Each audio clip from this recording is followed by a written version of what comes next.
আল্লাহ তাআলা বলেছেন আত্মহত্যা করবা না, হারাম। যে ব্যক্তি আত্মহত্যা করে তার জানাজা কোন আলেম তার জানাজা পড়াবে না।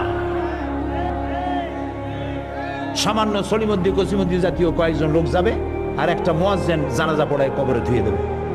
বড় জানাজা হবে না, বড় আলেম জানাজা পড়াবে না, যেহেতু সে জাহান্নামে যাবে। আত্মহত্যাকারী কোথায় যাবে?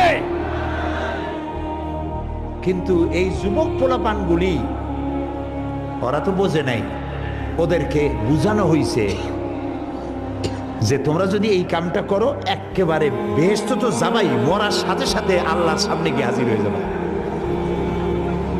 আপনারা ক্যারাম বোর্ড খেলা নিশ্চয়ই দেখেছেন অনেকে।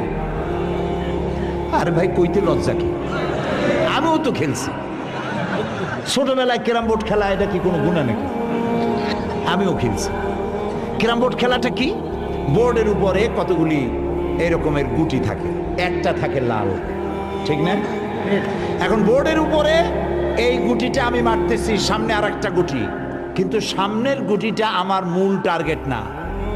এই গুটিকে ওটাকে হিট করবে, সে ধাক্কা খাইয়া মারবে লালটাকে, লালটা পড়ে যাবে পকেটে। কিন্তু যে লালটা পকেটে পড়লো ওই বেচারা জানলো না যে আসলে মূল ধাক্কাটা কে মারছিল। কাজী এই যে যুবক পোলাপানগুলি ইসলামের জন্য জীবন দিতে, জীবন দেওয়া সহজ ব্যাপার না। কত বড় নেশা, পাগল বানায় এদেরকে। মরবার জন্য এসেছে, মরবে সে। একজনে নাকি মোষ খুব বড় ছিল, হাত দিয়ে মোষ এরকম উঁচা করিয়া তারপরে মদ খাইতেছে বহুত কষ্ট করে। তারপরে লোকেরা বললো, তো তুমি এত কষ্ট করে মদ খাইতেছো কেন, হাত দিয়ে মোষ এত উঁচা করিয়া?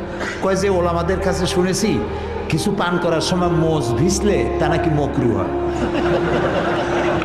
ও খাইতেছে কিন্তু মকরুর ভয় করতেছে।